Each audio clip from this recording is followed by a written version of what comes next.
I adjusted the hem of my black cocktail dress, smoothing out invisible wrinkles as I stood in the corner of the grand ballroom at the Westbrook Hotel. All around me, executives from Harrison and Price International mingled, their laughter echoing off marble floors and crystal chandeliers. 20 years I'd attended this annual company gala, but tonight was different. Tonight, I wasn't just Olivia Barrett, executive assistant to CEO Alexander Price. Tonight, I was the woman who owned their future. They just didn't know it yet. Olivia. Alexander's voice boomed across the room. Come here, darling. Tell everyone your little story. I turned slowly, maintaining the same pleasant, unassuming smile I perfected over 2 decades of managing his calendar, his meetings, and his secrets. Alexander stood with a group of board members, his face flushed from too much expensive scotch. She's been with the company forever, he announced as I approached. Started as a temp, right, Olivia? 23 years ago, I confirmed quietly. And now look at her, he gestured expansively. Executive assistant to the CEO. It's like a fairy tale. The group chuckled indulgently. I noticed Richard Cooper, our CFO, checking his watch. He'd never approved of Alexander's tendency to parade me around at company events like some sort of success story mascot. Tell them about your investment, Alexander prodded, his voice carrying just a bit too far. The one that made you a millionaire. Ah, there it was. The real reason he called me over. 3 months ago, I'd purchased a vacation home in the Hamptons. The news had spread through the office like wildfire. Everyone wanted to know how a secretary, even an executive secretary, could afford such a purchase. Just lucky timing in the market, I said modestly. Lucky. Alexander laughed.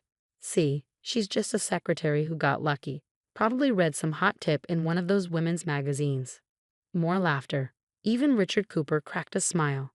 What's important, Alexander continued, clapping a hand on my shoulder, is that she knows her place. Don't you, Olivia?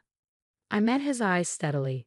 I always have, Alexander. He missed the edge in my voice, but I saw Richard Cooper's smile fade slightly. He was sharper than the others, always had been. Maybe that's why he'd been the only one to notice when I'd started buying company shares 7 years ago. Small amounts at first, nothing to raise alarms. A few hundred shares here, 1,000 there. Always through different brokers, different accounts. I'd learned about hiding paper trails from the best. I'd been covering Alexander's tracks for years after all. Another drink, Olivia? Alexander offered, already turning away, dismissing me from his little court. No, thank you, I replied. I should check on the catering. He waved me off, already launching into another story. I retreated to my corner, pulling out my phone. A message from my broker glowed on the screen. Final transfer complete. Congratulations, Ms. Barrett. You now own 51% of Harrison and Price International. I allowed myself a small smile. 7 years of careful planning. 7 years of reinvesting every penny, leveraging every bit of market intelligence I'd gleaned from typing Alexander's emails, sitting in on his calls, organizing his meetings. The same access he'd taken for granted had given me everything I needed to build my position. Quite a party, a quiet voice said beside me. I turned to find Margaret Wells, our head of legal, studying me with curious eyes. You seem deep in thought. Just tired, I replied. It's been a long week. She nodded slowly. I imagine it has, especially with the Peterson merger falling apart. I kept my face carefully neutral. The Peterson deal had been Alexander's pet project for months. What no one knew was that I'd been the one to quietly tip off Peterson's board about Alexander's plans to strip their assets and lay off their entire research division. These things happen, I said mildly. Margaret's eyes narrowed slightly. She'd always been too perceptive for her own good. You know, Olivia, I've been reviewing some interesting trading patterns lately. Large blocks of shares being bought through various shells and holding companies. Very sophisticated stuff. I met her gaze calmly. Sounds fascinating. It is, she agreed.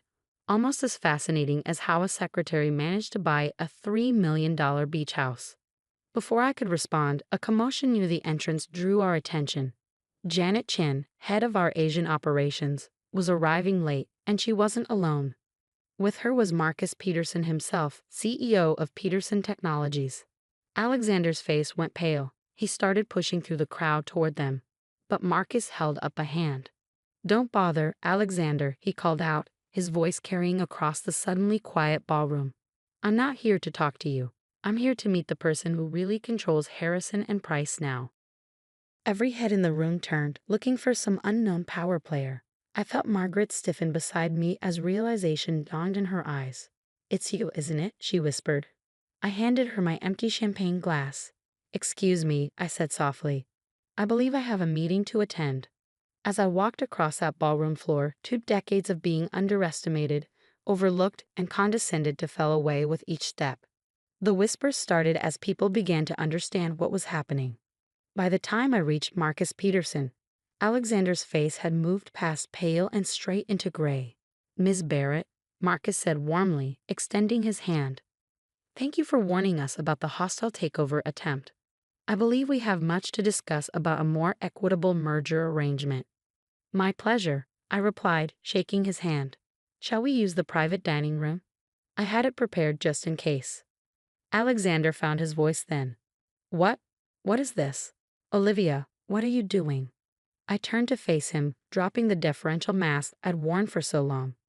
"Taking my place, Alexander, just like you always said I should." The room erupted in chaos. Board members pulled out phones, frantically calling lawyers and brokers. Richard Cooper slumped against the bar, looking like he might be sick. And Alexander just stared at me like he was seeing me for the first time. In a way, he was. Margaret appeared at my elbow, her legal mind already racing ahead. "The quarterly board meeting is next week," she said quietly. "I assume you'll want to make some changes to the voting structure." I nodded. "Among other things, I think it's time Harrison and Price had some fresh perspectives in leadership." And Alexander. I glanced at my longtime boss, still frozen in shock. "I believe he's overdue for retirement. Don't worry, I'll write him a lovely recommendation letter. After all, I've been writing all his other correspondence for years." Marcus Peterson chuckled beside me. "Shall we discuss that merger?" "Of course," I said, gesturing toward the private dining room. "After you."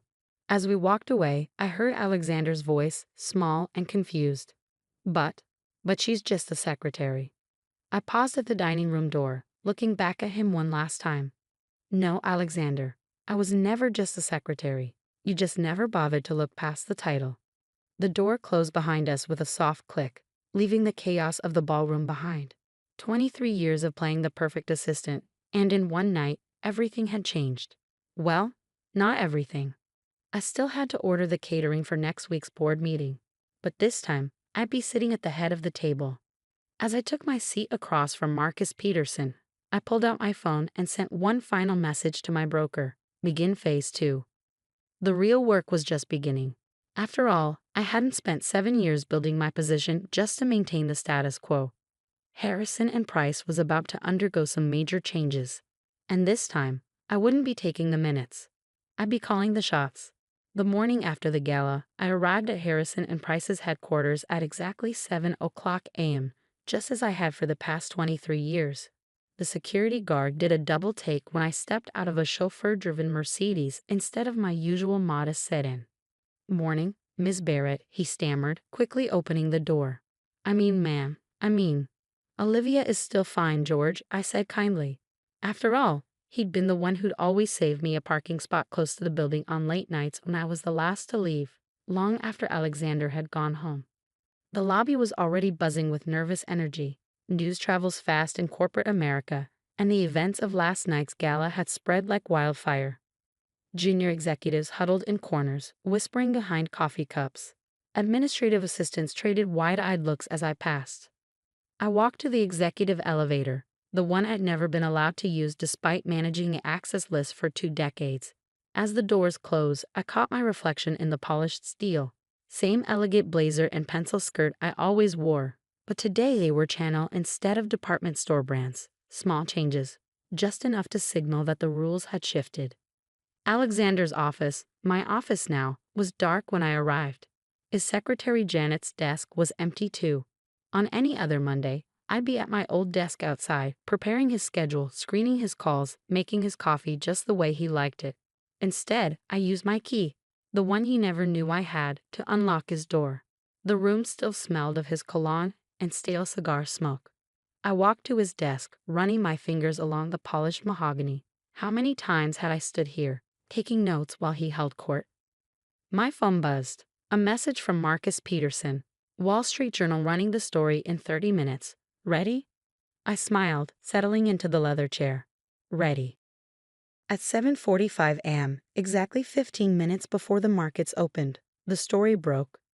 Breaking. Harrison and Price International undergoes shocking leadership change. Secret majority shareholder revealed as CEO's former secretary. My phone exploded with notifications.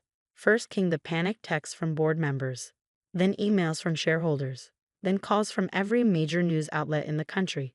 At 8 a.m. sharp, Alexander burst into the office, face red with rage. He stopped short when he saw me in his chair. "Get out," he snarled. "This is my office." I didn't move. "Actually, Alexander, this is the CEO's office. And according to the bylaws you never bothered to read carefully, the majority shareholder has the right to appoint the CEO. Would you like to see the paperwork?" "This is impossible," he spluttered. "You're nothing but a—" "Choose your next words very carefully," I cut in, my voice silk over steel. "They might be your last ones as an employee of this company." He deflated slightly, sinking into one of the visitor chairs, the same ones I'd selected years ago when we renovated the office. "How?" he whispered. "How did you do this?" I leaned forward, folding my hands on the desk. "Do you remember the Miller acquisition in 2016? He frowned. "Of course. One of our biggest deals."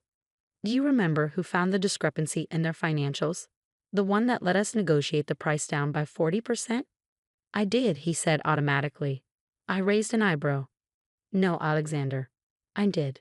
Just like I found the hidden value in their Asian subsidiaries that tripled our return on investment. Just like I spotted the patent infringement in their European operations that you used to pressure their board." Understanding began to dawn in his eyes. "For 23 years, I continued, I've watched you take credit for other people's work. I've covered up your mistakes, fixed your errors, and made you look brilliant. And every step of the way, I was learning. About business, about strategy, about power." "But the shares," he started. "Remember all those insider trading investigations you barely escaped? The ones where the evidence mysteriously disappeared? Well, let's just say I learned a lot about hiding paper trails." A knock at the door interrupted us. Margaret Wells entered, carrying a thick folder. "The board is assembling for an emergency meeting," she announced, "and the SEC would like to verify the share transfers." "Everything's in order," I assured her, standing up. Alexander was just leaving, for good. He stood shakily. "You can't do this. I built this company." "No," I corrected him. "You inherited this company from your father, and then you nearly ran it into the ground with your ego and short-sighted leadership. Now you can either leave quietly with a generous severance package, or I can have security escort you out while I read aloud from the file I keep on your creative accounting practices." The fight went out of him all at once. Without another word, he turned and walked out of the office that had been his entire identity for so long. I looked at Margaret. "Shall we?" She nodded, a small smile playing at her lips. "The board is waiting, and they're terrified." "Good," I said, gathering my tablet. "They should be." The boardroom fell silent as I entered. 12 men and 1 woman, all wearing expressions ranging from shock to outrage to fear. Richard Cooper, our CFO, looked like he hadn't slept. "Good morning," I said pleasantly, taking my seat at the head of the table. "I believe we have some matters to discuss." "This is irregular." Thomas Wellington, our longest-serving board member, sputtered. "You can't just—" "I can and I have." I cut him off. "Now we can waste time arguing about it, or we can discuss the Peterson merger and our new direction for the Asian markets. Your choice." Richard Cooper cleared his throat. "I've reviewed the share transfers. They're legitimate. Ms. Barrett has been accumulating her position for years, all through legal channels."